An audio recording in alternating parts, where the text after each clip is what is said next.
¿Cómo están? El Señor los bendiga a cada uno de ustedes y les damos la bienvenida a este estudio devocionario.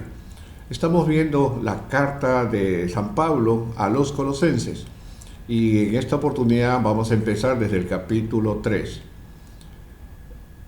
Vimos en las clases anteriores 2 puntos hasta aquí, que Pablo estaba subrayando acerca de Jesucristo. Primero vimos que Cristo no es una filosofía. Lo segundo es que Cristo no es legalismo. En esa parte, Pablo desenmascara y se enfrenta a los maestros que estaban ingresando en las iglesias, enseñando pensamientos, filosofías, y les dice a través de sus escritos y les demuestra que ni las ideas filosóficas ni el agnosticismo es necesario para la salvación. Solo Jesucristo basta para nuestras vidas. Hoy en esa misma línea vamos a ver el tercer punto, y en este tercer capítulo, el cual es Cristo no es carnalidad. Acompáñenme por favor al capítulo 3, verso 1 de Colosenses. Dice: sí, pues, haber resucitado con Cristo, buscad las cosas de arriba, donde está Cristo sentado a la diestra de Dios. Ahora, San Pablo metafóricamente, volteando el rostro y cambiando su tono de voz, habla a los hermanos de la iglesia y usando la figura del bautizo le está diciendo en condicional: si han resucitado con Cristo. ¿Por qué? Porque el bautismo es la representación de la muerte al ser sumergido en las aguas. Y en el momento de emerger de las aguas representa la resurrección a una nueva vida en Cristo y por Cristo. Obviamente es un testimonio de fe lo que está haciendo. Pero en el momento de emerger está dando, ¿no? Está enseñando de que nace a un modo de vida diferente. Entonces, dice Pablo, si has resucitado para Cristo, busquemos el rostro del Señor que está en las alturas. No está aquí en la tierra en este momento. Y no sigas mirando acá abajo, en la tierra, porque Él está sentado a la diestra de Dios Padre. Busquemos las cosas de arriba. Y no está diciendo de que estemos en una burbuja dentro de este mundo, porque aún tenemos responsabilidades frente a nuestra familia, nuestros padres, nuestros hijos, de acuerdo a donde tú te encuentres, incluso el tuyo propio. Porque debes hacer un trabajo, pero un trabajo bueno, pero sin afanarte, sin el afán de hacer riquezas, el cual obviamente no es malo, pero no debe ser la prioridad. Si es que miramos al cielo, entonces no va a ser nuestra prioridad las riquezas. Porque al buscar las cosas de arriba, es que Dios, estamos diciendo que Dios es nuestro proveedor. De la misma manera como el Señor se preocupa por alimentar a los pajarillos, así también Él está pendiente de nuestros alimentos, de nuestra bebida incluso. Mirar las cosas de arriba es buscar su voluntad, es buscar su rostro en oración, buscar las palabras de sus labios, que están en la Biblia, por supuesto, para conocer cada día más de Él. Buscar las cosas de arriba es estar siempre pendientes de lo que el Señor quiere para nuestras vidas. Y no miremos, sin mirar, mejor dicho, el mar agitado que hay alrededor nuestro. Recuerden que Pedro, mientras miraba a Cristo e iba a la dirección de Jesucristo, empezó a caminar sobre las aguas. Pero cuando notó que el mar estaba agitado y el viento era muy fuerte, se asustó y empezó a hundirse. Buscad las cosas de arriba, que tu mirada sea hacia arriba y no para este mundo o en este mundo. Verso 2 de Colosenses dice: poned en la mira en las cosas de arriba, no en las de la tierra. ¿Cuándo va a tener éxito un cazador? Cuando pone el rifle sobre el hombro y pone el ojo en la mira y apunta a su objetivo con tranquilidad y pone todo su conocimiento para que el disparo sea perfecto. Claro que sí. Porque si pone el rifle sobre su hombro, pero su mirada está en cualquier parte y no en el objetivo, y ni siquiera en la mira que tiene este rifle, de hecho que va a equivocarse, va a errar, no va a tener éxito y va a llegar a su casa derrotado, sin ninguna presa que haya podido conseguir, sin un trofeo. De esa misma manera debe ser nuestra actitud, poniendo nuestra mira en el objetivo, que es el cielo y no en la tierra. Verso 3 de Colosenses dice: porque habéis muerto y vuestra vida está escondida con Cristo en Dios. Hermanos, hemos muerto a las cosas elementales de este mundo. ¿Y cuáles son? El engaño, el maltrato, faltar a la ley civil, el robo sistemático o corrupción, o todo aquello que a Dios no le agrada. A eso hemos muerto. Y si hemos muerto a este sistema, no adoptemos las costumbres de este mundo, otras costumbres de este mundo, sino debemos de transformar por medio de la renovación de nuestra mente, según Romanos 12:2. Porque nuestras vidas están escondidas en Dios. Esto habla como cuando un ciudadano extranjero empieza a sufrir un abuso por parte de las autoridades del país donde lo han recepcionado. Esta persona puede ir a su embajada y hallará protección. Podrá esconderse detrás de su embajador. De la misma manera estamos protegidos por Dios, porque nuestra ciudadanía no está en la tierra, sino en los cielos, como dice Filipenses 3:20.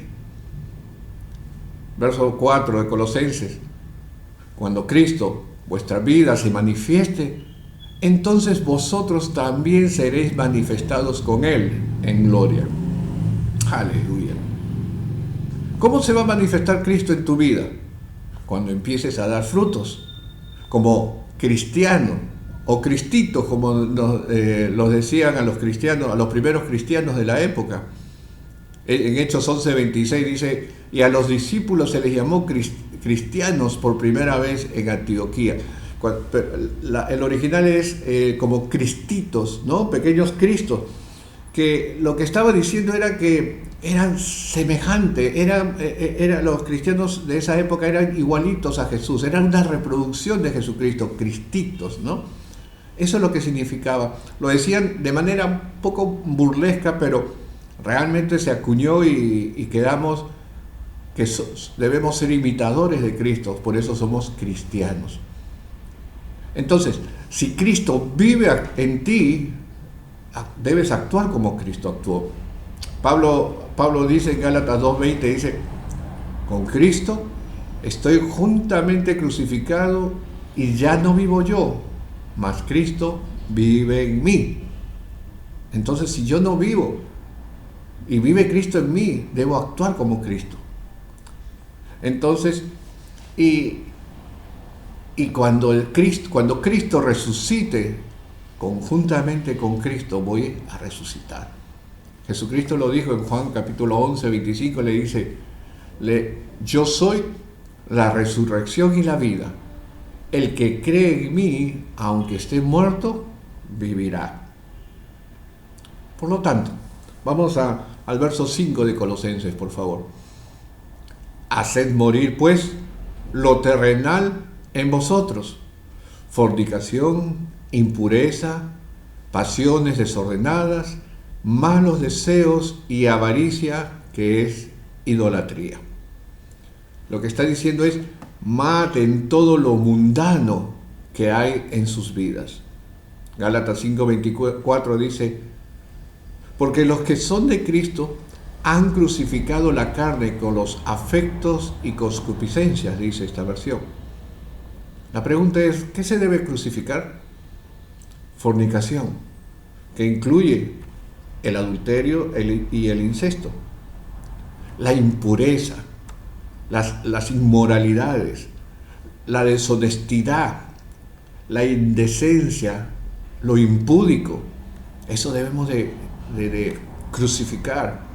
Las pasiones desordenadas, que son como el arrebato, la cólera, la ira, el frenesí, el entusiasmo impuro. Eso es las pasiones desordenadas. Así como los malos deseos. ¿Cuáles son los malos deseos? La codicia, codiciar lo que no es tuyo, robar, hurtar, matar. Y aquí hay algo en esta frase muy interesante. Si usted en algún momento dijo, yo no soy idólatra, mire lo que dice en esta frase, y avaricia, que es idolatría. Si usted es duro de gastar o de dar, si le pone justificación a esa dureza, como estoy ahorrando, pero luego lo usa para su disfrute, su deleite, cuidado. Si es duro para dar a los pobres o a las personas que lo están necesitando, todo eso se llama avaricia. Y el avaro o el avaro es idólatra. Lo dice la Biblia, no lo digo yo. Verso 6 dice, cosas por las cuales la ira de Dios viene sobre los hijos de desobediencia, los hijos de mal corazón. Romanos 1:18 dice, porque la ira de Dios se revela desde el cielo, ojo, contra toda impiedad e injusticia de los hombres que detienen con injusticia la verdad. Efesios 5:6 dice Pablo, nos dice el Señor, nadie nos engañe con palabras vanas, porque por estas cosas viene la ira de Dios sobre los hijos de desobediencias. No seáis pues partícipes con ellos. Que nadie nos engañe con palabras vanas. Como dije hace un momento, no, estoy ahorrando, ¿por qué le voy a dar? Etcétera, etcétera. Si antes no lo sabías, nos queda pedir perdón a Dios si es que lo hemos hecho. Pero ahora, como lo sabes, ten cuidado, renueva tu mente, haz el cambio. Verso 7 de Colosenses dice, capítulo 3, ¿cierto? En las cuales ustedes también anduvisteis en otro tiempo cuando vivías en ellas. Pablo nos recuerda quiénes éramos antes y de dónde nos sacó el Señor, para que no retrocedamos. Por el contrario, para que veamos el borde del camino, el borde donde empieza el precipicio y no caer fuera de ese camino. Tito capítulo 3:3 dice, porque también éramos nosotros necios en otros tiempos, rebeldes, extraviados, sirviendo a concupiscencias y deleites diversos, viviendo en malicia y envidia, aborrecibles, aborreciendo los unos a los otros. Hermanos, una vez más, si somos nuevas criaturas y estamos en Cristo Jesús, entonces no debemos de caminar en la carne, porque Cristo no es carnalidad. Caminemos en el Espíritu. En la siguiente clase vamos a continuar con este punto, de que el punto 3, Cristo no es carnalidad. Así que vamos a continuar ahora con las preguntas para meditar de manera muy personal. La primera pregunta sería, o es, ¿dónde hemos puesto la mira? ¿En las cosas materiales o las espirituales? Repito, ¿dónde hemos puesto la mira? ¿En las cosas materiales o las espirituales? La segunda pregunta es, si sabemos que todo lo que ponemos primero antes de Dios es idolatría, así como la avaricia, la pregunta es, ¿habrá algo que de manera sutil entró en tu vida y estás haciendo idolatría? Nuevamente, si sabemos que todo lo que anteponemos ante Dios es idolatría, porque la palabra de Dios dice, amarás a Dios, ¿no?, sobre todas las cosas. Pero si anteponemos algo como la avaricia, habrá algo que de manera sutil entró en tu vida y está haciendo idolatría. Medítalo con el propósito de descubrir y corregir y crecer. El Señor te bendiga. Nos vemos en la siguiente clase.